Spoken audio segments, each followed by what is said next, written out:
Have you received a traffic ticket and don't have time to go to court? Simply upload a picture of your ticket to Elimitix.com and a lawyer will handle it for you. Need your ticket fixed? Go to Elimitix. I'll say this. Bryce Underwood got a bag. We're going to talk all about that, obviously. This is going to be a really good episode of I'll Say This. Welcome into the program. I am Chris Castellani. This upcoming week is absolutely, year in and year out, one of the best weeks of sports that you see all year. And I'm not just saying that because it's Michigan-Ohio State week, because with the exception of the last 3 years, more often than not, that weekend has been very painful for me. But we got important college football. We got important NFL games. We got the Lions on Thanksgiving. We have some legitimate college basketball starting to get into full swing. We are going to talk about that a little bit, though. I really feel like this week is when we're going to really start to get to know Michigan and Michigan State. It's like Kevin's famous chili. Everyone gets to know each other in the pot, and that pot just happens to be over Thanksgiving weekend. So we're going to jump into all that, and of course, the Detroit Lions are the best team in football. But before we get to all that, if you're watching this on YouTube, hit that like button, hit that subscribe button. A heavy majority of people that watch my content are not subscribed to this page. I want to get those watch hours up. That way, you get click that bell, and that way you get notified every single time that I make a video. If you continue to support us, if you want to listen to this on in audio form on Apple Podcasts, on Spotify, rate us, review us, give us a 5-star rating. Let us know that we're doing a really darn good job. And you know what? You know what's very easy to use? CastellaniContent.com. Go to CastellaniContent.com, and there you will find the links to everything that I create. It's a one-stop shop for all things Chris Castellani. Want to get caught up on Lions post games, Michigan post games, I'll Say This episodes, Chris and Company episodes. It's all there. Super, super easy to use. This is really important to me that we grow that. Every time that I make a piece of content, I always link back to what we do on CastellaniContent.com as we kind of continue to try to grow this thing independently. So, you know, we're off to a pretty good start, but we want to continue to grow that. The effort's there. Again, it's about the process. The process is fine. Just got to continue to execute to the best of our abilities. We're going to jump ahead now into the meat and potatoes of today's episode, and that is the Detroit Lions, who remain the best team in football. I was on my drive home from the gym just a little bit ago. Subtle flex, but whatever.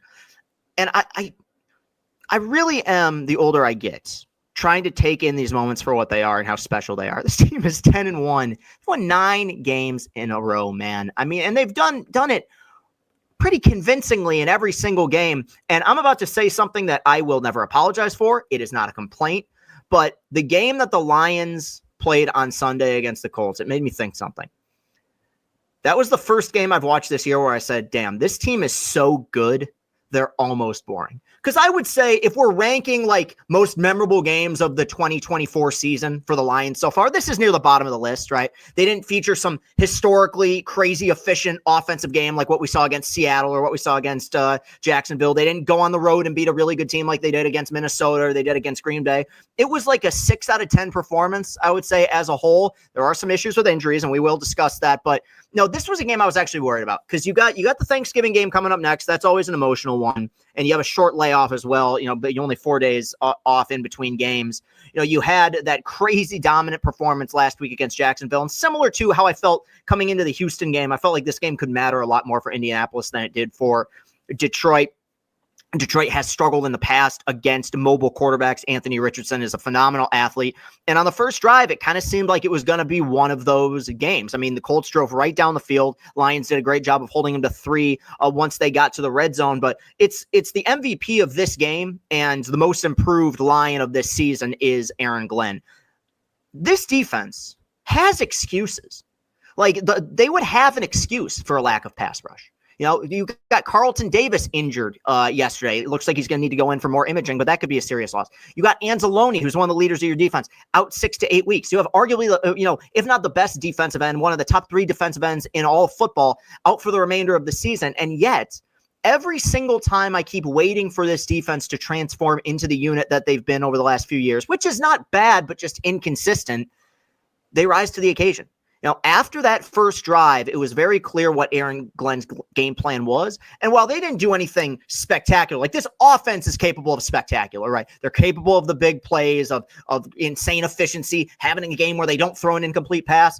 This defense isn't one that I feel like you're going to look at and be like, oh man, they're going to they're going to force 3 turnovers a game. They're going to sack the quarterback 6 times a ball game. But it just seems like fundamentally they're really sound. They've been very disciplined. It doesn't seem like they get penalized a lot. I know Terrion Arnold, who was also out on Sunday, has had some issues in the past. But man, with the exception of Vildor getting beaten multiple times in the secondary, which was driving Lions fans nuts, I felt like that was as good a defensive game as they could have possibly played. They didn't give up a touchdown, man. And they did a great job of forcing Anthony Richardson, who, like I said, is an elite athlete. But this is why just the way that we evaluate quarterbacks sometimes I think is so whack.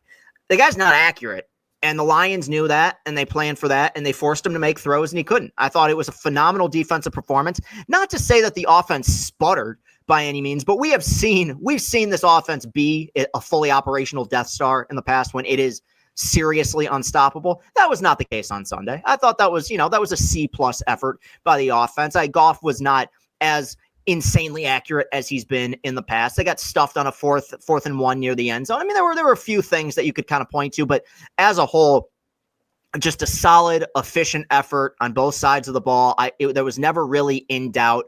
Jahmyr Gibbs with another big day. They ran the ball effectively. Obviously, David Montgomery left with a shoulder injury, said he could have come back into the game. But that really is my biggest concern because, like I said, that was kind of a boring game. Like, it was just typical Lions, well-executed, well-played ball game on their part. But the injuries are starting to scare me. And normally we are into it. This was game 11, week 12, right? And normally at this point in the year, every team's playing injured. It's like this in all sports. Everyone's a bit banged up. You got bumps, you got bruises.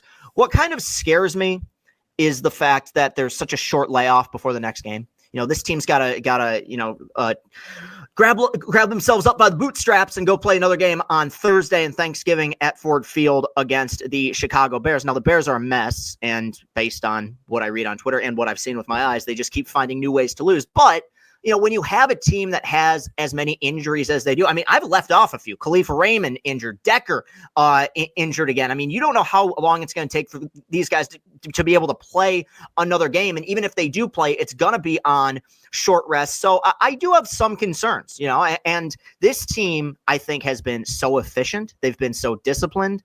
And I think at their best, I don't believe that there is a team in football capable of beating them. I really don't. I think both sides of the ball, they are so fundamentally strong. I think that they are, if they play their best football, the best team in football and should be the last team standing. But there's teams we've said that about in the past, not here, but just in general, in the history of the NFL, who stumbled in the postseason for various reasons. I think one thing that could get in this team's way are the injuries. It does scare me. Now, I would much rather be injured in week 12 than be banged up, injured, or without some of your best players come postseason time, right? So there's never a convenient time to be injured. And it's such a weird thing because let's say you're not getting to the quarterback and your pass rush stinks, right? You just work on that in practice, right? Let's say your passing game's a little bit off and the quarterback isn't in sync with his receivers. You work on that.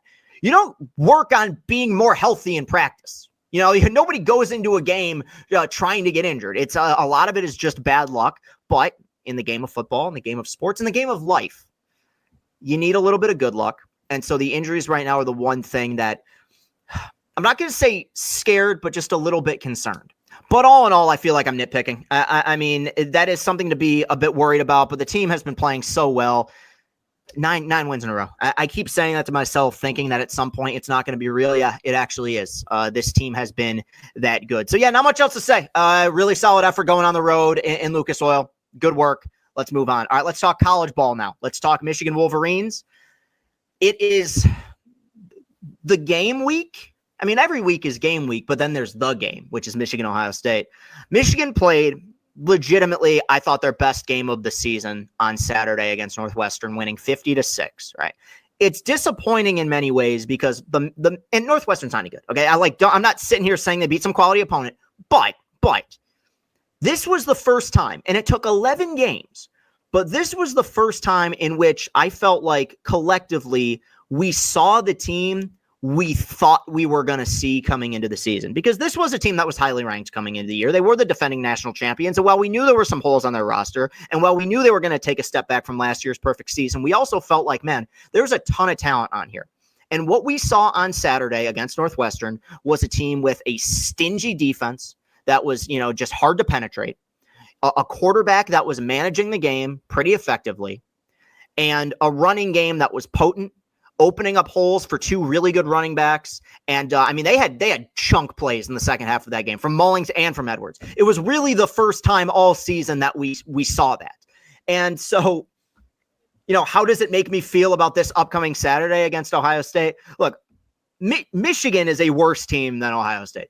I even if Michigan somehow miraculously finds a way to win on Saturday, I'm still going to feel that way. Right now, in 2021, I felt like they were heading into a death march and they kind of punched Ohio State in the mouth.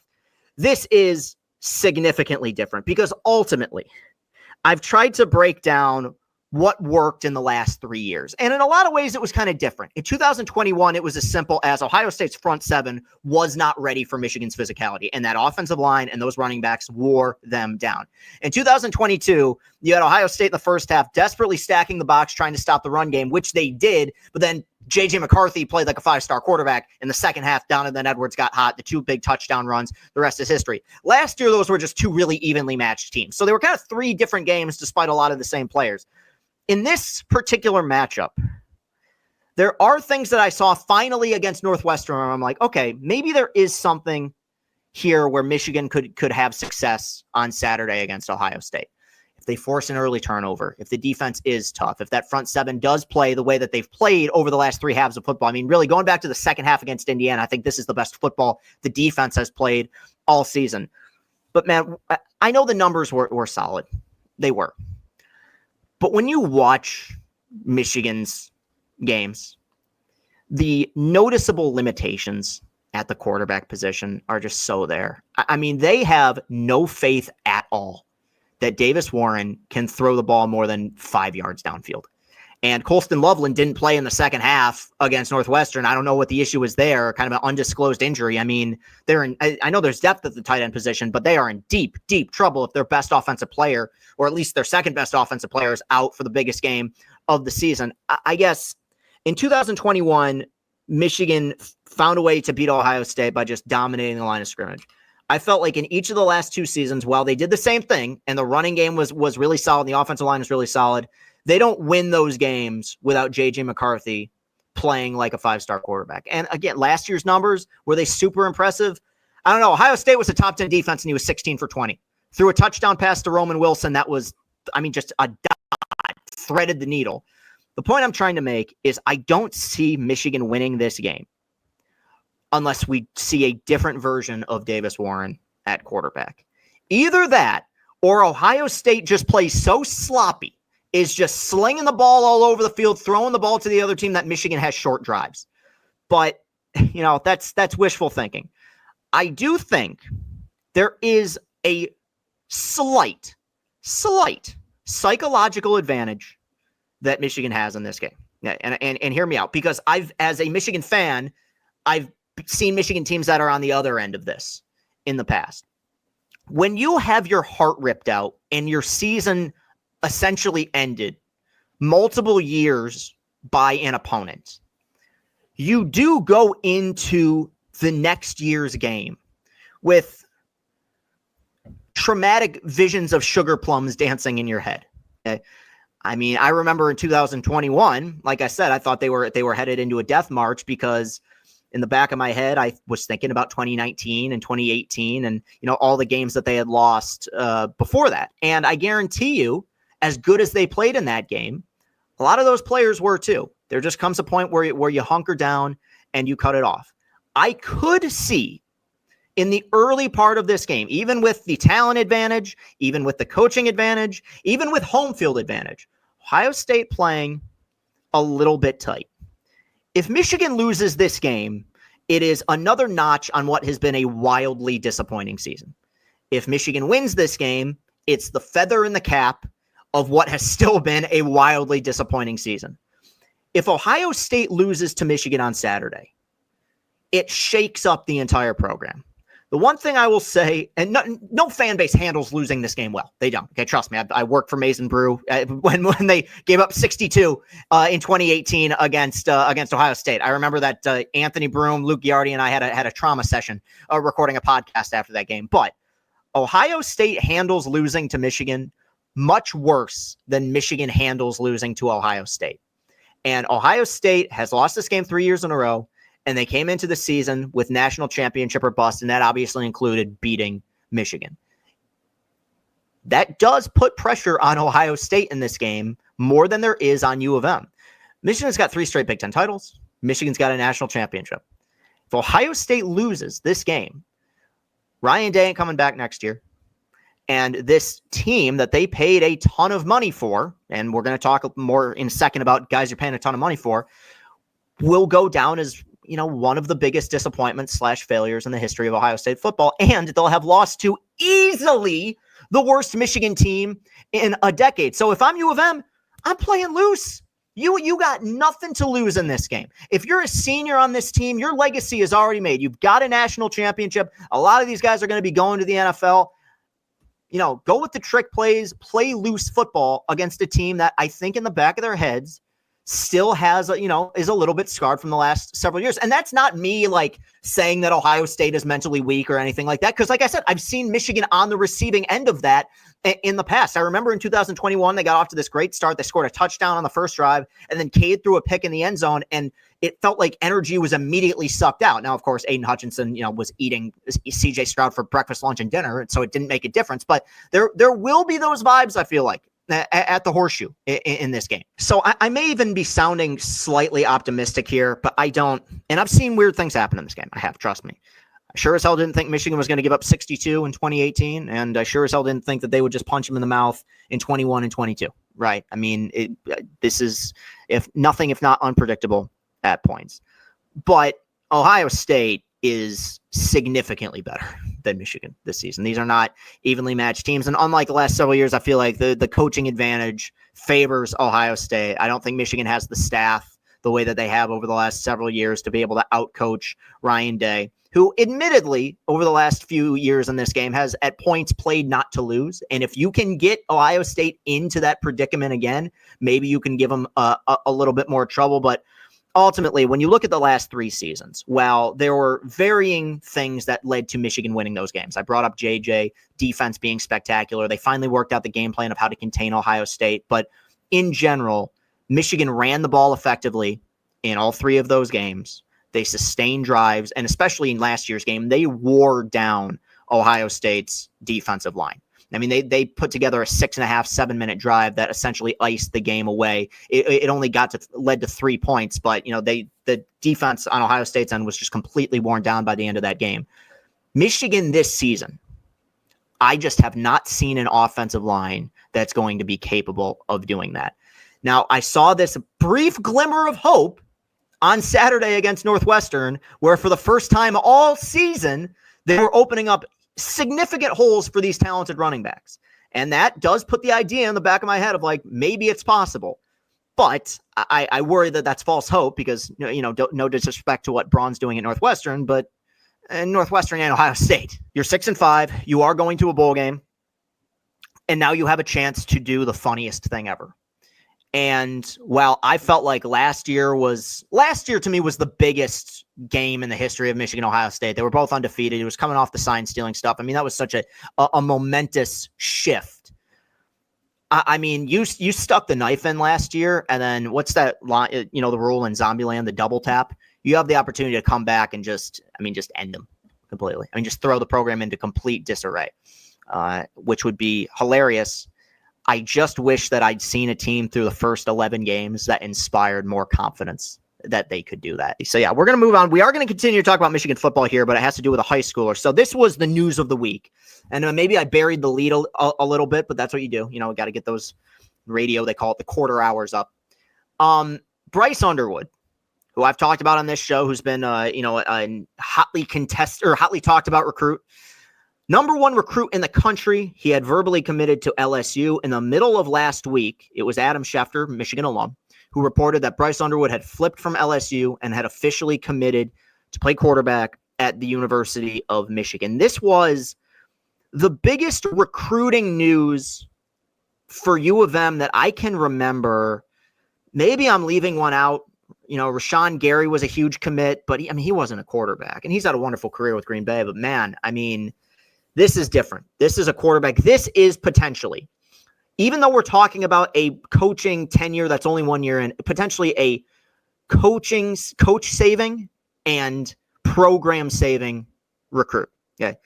I have a lot to say about this, and I worry that people are going to view me as coming across a little bit more negative. I need to get it out of the way right up front. I am extremely happy that Bryce Underwood is coming to Michigan. I give Michigan credit, whoever the collective was, all the powers that be that threw their money in to give this guy $12 million. That is what was reported, that they gave him a $12 million deal to come to U of M. This is the modern age of college football. This is what they had to do. This is just the way that things are now, and Michigan became aware of that, and they went out and they got their guy. Fantastic. I will never complain about getting a 5-star recruit the same way I will never complain about having a top prospect in baseball. Yes, there's a chance that these guys bust. There's a chance that these guys turn out to not be any good. But at the end of the day, there's a higher percentage chance that you have something special when you recruit top-tier talent, and that's exactly what Michigan has done with Bryce Underwood. So this is all great for Michigan. And yes, I have some question marks about the coaching staff and other things within the program going forward. There's a lot more that needs to be done other than the quarterback, but they got their quarterback, and that is great. I hope he's a program-changing QB, genuinely. Wish him nothing but the best on a personal level, nothing but good health, and nothing but great success. Guys, I'm a Michigan fan. It is to my advantage and to all of our advantages if this guy turns out to be a wonderful, wonderful player. So I love this for Michigan. But I hate it for college football. And I've been really trying to choose my words carefully here as to not sound like too much of a curmudgeon, and in turn, I will probably fail in a lot of ways. But I'm not naive enough to think that college football has just now lost its purity. Okay, college football players have been getting paid to play at programs for decades. Okay, now it's just illegal, right? But at least in the past, they kind of like created the illusion of pureness. Here's just what bothers me in principle, and I've ranted about it before, but I'll do it again, is I just think this goes completely against what NIL is supposed to be. What NIL to me should be is what it was for Michigan last season, where, hey, Blake Corum's considering going pro. Well, here's a nice little NIL package, right? You can make a living, you can make some money, and it's good money, but you can stay in school for another year and play for this program, play for this team. I have no issue with that. I just think on a taking football out of it, just on a human level, I think it's a bad precedent to send when you have grown men falling down to their knees, throwing gobs of cash at a 17, 18-year-old quarterback. Right? I would have done the exact same thing. You want talent, you go get talent. There's just kind of a phoniness to the whole process that I think is a bit sleazy. And maybe I'm just the kid who's way, way, way too old to realize that Santa Claus isn't real. But you see Bryce Underwood at the big house, and he's smiling, as he should. Okay, I'd be smiling if I was making that much money too. He's smiling, and he's rocking the Michigan jacket, and he's on the sidelines, and he's hanging out with fans, and he's tailgating, and it's being marketed like, oh, isn't this great? He loves Michigan. What an amazing story. It's like, well, he loves Michigan now. Did he love Michigan a week ago? I don't know. He loved Michigan when he gave him $12 million. And again, going back to the point that I've already made a million times, he made the right decision. NIL is now free agency, which is what I feared it would become. I am fortunate, and Michigan fans who are listening to this are fortunate in the sense that we now play in a sport with no salary cap, and Michigan is a big market team. That's the one thing that they proved this last week is they can play with the big boys in terms of NIL. If this is going to be the Wild Wild West, then fuck it. Go ahead and spend like the Dodgers, spend like the Yankees, spend like the Mets with Steve Cohen. Be a top-tier program by getting top-tier players. No issue with that, but I just think it's dumb. That's maybe I'm saying too many word when fewer word do trick. I think it's dumb. You want to make money, that's cool. You are giving people life-changing money at an age in which most people should not be earning life-changing money. Straight up. I mean, I shiver at what I would have done with $1,200 at the age of 18. With $12. I don't know. Am I, the people in the comments, and you're welcome to respond. Am I really out of line with this? Am I being too negative about this? Because to me, one of the appeals of college football is you play for a coach, you play for each other, you play for a program, and you fall in love with the program. And the team very often is a reflection or an extension of the university that they play for. When you think of Louisiana State, for example, you think of the Bayou, you think of Cajun culture, you think, playing neck. It's a cool program to be a part of. And then when you think of the 2019 LSU team, they were a reflection of that. I feel like the age of that is kind of dying because you're not really having guys that are necessarily playing for a program anymore. You are having guys that are playing for a program that's willing to give them the money that they want. Maybe I'm wrong. Okay, a few more things that I want to cover here. I want to talk about Michigan State football just for a hot second because I noticed, and many other people noticed, it wasn't like I was doing some deep investigative work, that there had been a noticeable regression with this team since the Iowa game. That was bizarre. And against Purdue, it seemed like they had a chance to kind of right the ship a little bit. Now they still got to beat Rutgers to get bowl eligible. I think that'll be a rock fight. But Rutgers had a horrible deflating loss on Saturday against Illinois. But here's what I'll say about Michigan State. I want to spend a ton of time talking about this game because I'll be real. In 2024, I feel like I have better things to do with my life than talk about a Purdue-Michigan State Friday night game. This Purdue team's one of the worst Big Ten teams I've ever seen. They are noticeably lacking in discipline. They are poorly coached. They're lacking talent. Jeff Brom might just be the one that got away for them because he did an unbelievable job there. Got him to Indy. Like, unless you're Joe Tiller in the late 90s, that's pretty much the ceiling for Purdue football, right? I know it was the Big Ten West, but like he bolts to Louisville and now they're a complete mess. Something's wrong with this Michigan State team. And if it was as simple as one thing, like, okay, the turnovers, which it kind of was early in the season, that'd be fine. That's correctable. They have one regular season game left. And what I've noticed in the last 4 or 5 weeks or so is they have come out and played absolutely deflating second halves. I mean, they have made zero adjustments. Purdue is god freaking awful. And if they were even remotely good, they probably win that game on Friday because Michigan State completely sleptwalked through that game. And I've seen a lot of Michigan State fans point out what I'm about to say. And I could be wrong about it and I could be nitpicking. But Jonathan Smith, for a football coach especially, is a very laid back guy.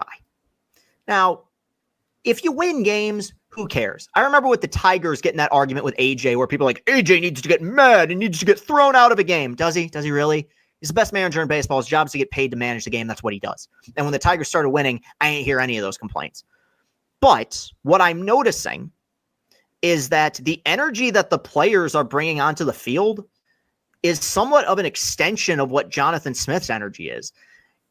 Michigan State football, even at the lower points of the D'Antonio era, and there were a few bad ones, 2016, it wasn't all sunshine and rainbows, had a toughness and an energy that they brought to every game, where even if they lost by a lot, you always got the impression that they went into every game thinking that they could win. Michigan State was comfortably beating Purdue on Friday, and they came into the second half of that game looking like a team that was down by 3 scores as opposed to up 3 scores. And to me, that falls on coaching. And yes, there's still some holes on the roster and they've dealt with some injuries, but that is very surprising when you are facing an awful Big Ten team. Okay? You're not going up against Michigan, who's a team that's a mess but has talent. It's not Ohio State. It's not Oregon. This should be the game on your schedule where you get right. The game that you win 41-10 and you say, hey, maybe we can build upon this for the final game of the regular season. I have little faith, it could be proven wrong, that they beat Rutgers just because since the Michigan loss, this just seems like a completely deflated football team. And I'm surprised for a program that is in year one of a coaching tenure that we're talking about them like this. And regardless of what happens against Rutgers, it's going to make how Michigan State starts year 2 very important for Jonathan Smith. Because I think in general, the fan base is going to have a very bad taste in their mouth about the way that year 1 ended, regardless of whether or not they make a bowl game. Next year will be very important, and we'll cross that bridge when we get to it. But I think in a lot of ways, I'm speaking for Spartan fans here. Something beyond just poor execution exists with this program right now. The vibes are off. It's strange. Not much to say about Michigan State basketball. I think we're going to learn a lot more about these teams in the coming weeks. This is where you start to see some early preseason tournaments. Michigan's going to Fort Myers to play in a tournament that I haven't heard of. They're playing Virginia Tech, who I heard isn't very good, but they are, Power 4 program. They've had some, they made a tournament relatively recently. Like it's not a total pushover. Michigan, to me right now, par for the course. Would have loved to have the Wake Forest game back, but as a whole, I like this team. I like the construction of the roster. I think they've cleaned things up defensively, and I think even some of the guys like Vlad Golden, who've maybe struggled a little bit, are going to improve. I think that Dusty has done a phenomenal job of making sure that this team that hasn't played together a whole lot is growing in terms of getting to know each other and team chemistry, because that's one of the hardest things that you can establish when you're talking about a team that's made up of so many portal guys. Michigan State is doing fine. They won their game last week. They pulled away in the second half. Like, there's nothing against Stanford. There's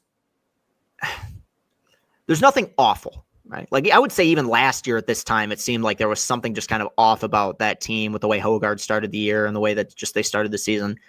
But I go back to what I said a few weeks ago, which is, or might have even been last week. I just don't know how talented this roster is. Now, if Jay Nakins becomes the version of Jay Nakins that we've been waiting to see for 4 years, it's a different team. But like I talked about it with Graham Couch, the lack of like a dominant presence down low is just going to continue to kill him. Now, maybe Kohler comes along. Maybe. I don't know. I'm not relying on Jackson Kohler to become Xavier Tillman. Like, they need that kind of presence. They've needed it for a while, and I felt like it just hasn't been there. But we'll see. That they obviously were tested and lost against Kansas.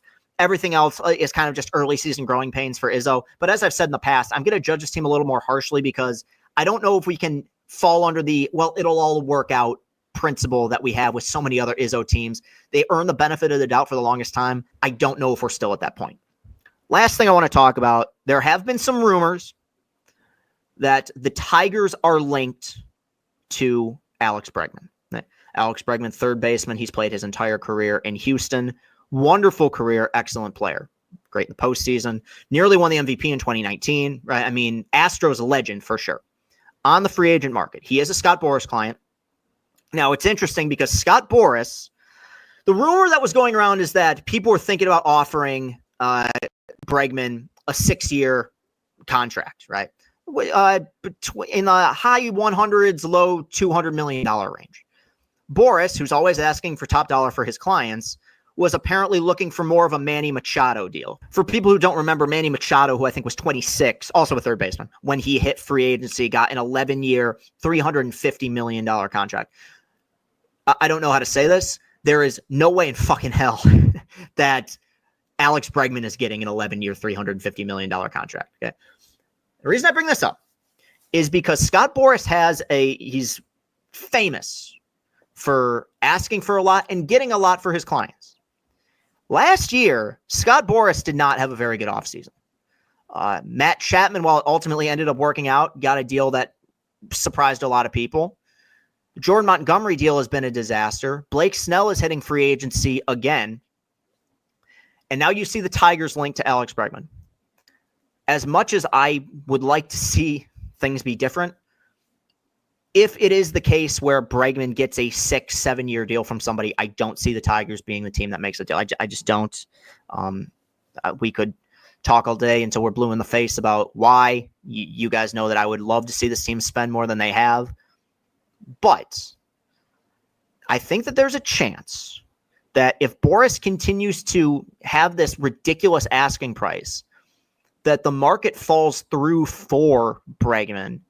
And we get one of those situations where instead of getting a 6-7 year deal, he gets a 3-year deal with a 1 or 2 year opt out. If that's the case, then I could see him going to the Tigers, because Alex Bregman immediately makes the Tigers better in 2025. He immediately makes the Tigers better in 2026. But when you look at his numbers over the last few seasons, there's been something of a downward trajectory. He peaked in 2019. He's had a few injury issues. And what the Tigers are afraid of is how his performance could affect them come 2027, 28, 29. I don't think they want to get locked into a long-term contract with a guy who's got maybe a few indicators that he's trending downward. But if the market falls through, like it did with Chapman a year ago, I remember when Matt Chapman got the deal that he got in San Francisco, the first thing I tweeted was, God damn it, we could have done that. And they could have. If that happens again this year, considering where the Tigers are at as a team, which whatever you want to call it, whether it's win now, championship window, you can't tell me that the way the Tigers are approaching the 2025 season isn't different than how they're going to be approaching the last 10 years of seasons. Right. The goal should be to win the American League Central. And if they feel like they can get Bregman on a high AAV short-term contract with maybe an opt-out or two, then it becomes possible. I also think if you want to kind of break it down from a morale standpoint or just kind of from a human standpoint, Bregman played in Houston. His first manager was AJ Hinch. Like, he does know him. Bregman, I think, would fit in well here, really. I mean this with nothing but affection. But like, he's kind of a dirtbag of a player. Went to LSU, high on base guy, drawing a lot of walks. Like, he would immediately, to me, make this team the favorite in the American League Central. We have an interview coming up with Cody Stavenhagen of The Athletic. He's going to be joining Chris and company this week. And one thing that he talks about is if there's one player in the organization that they're a little bit concerned about right now, it's Jace Young. Jace Young's a third baseman. And if he doesn't pan out, that means you're giving Matt Vierling a majority of those reps at third. Are you comfortable doing that? Because I like Vierling, but Cody points this out as well. I think he probably is a regression candidate. Food for thought and a little preview for what's coming next. Okay, this has been a long. I've been recording for a long time. I don't know if it'll end up being a long episode. I'll probably cut out some stuff, but that'll do it for today's episode of I'll Say This. Like I said, if you're watching on YouTube, hit that like button, hit that subscribe button. Let's get those watch hours up. Follow us on Apple Podcasts, Spotify, all that fine stuff, on Twitter at Castellani2014. And of course, everything can be found CastellaniContent.com. Go to CastellaniContent.com. There is the one-stop shop for everything that I create and everything that I post. We are updating it on a daily basis as we continue to try to grow this thing independently. I appreciate, and I'll talk more about this on Chris and Company, but I appreciate the positive feedback to the Tarek Skubal interview.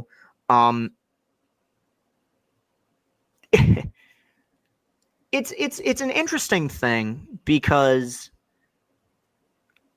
I'm trusting my judgment in regards to my content, and I wonder how good of an idea that is. I'm proud of the things we're putting out. When I talked to Austin about it, like the fact that we put together something where we interviewed a Cy Young winner immediately after he won a Cy Young. That's really humbling and cool. And I'm proud of the interview, and I'm proud of the effort that we're putting in. But I don't know. Sometimes I wonder if the goal maybe isn't for me to be proud of it. It's for other people to be proud of it. Things would probably be easier if I was more willing to be clownish, but I'm not. I'm a sensitive boy. So, all right, that'll do it. Thank you very much for tuning into today's show. I love you guys to death. We'll be back next week, recapping Michigan, Ohio State, and all that other good stuff.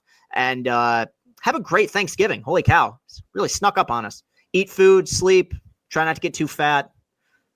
And if you do, fuck it, who cares? All right. I don't know how to end these things. I'll see you later. Peace and happiness.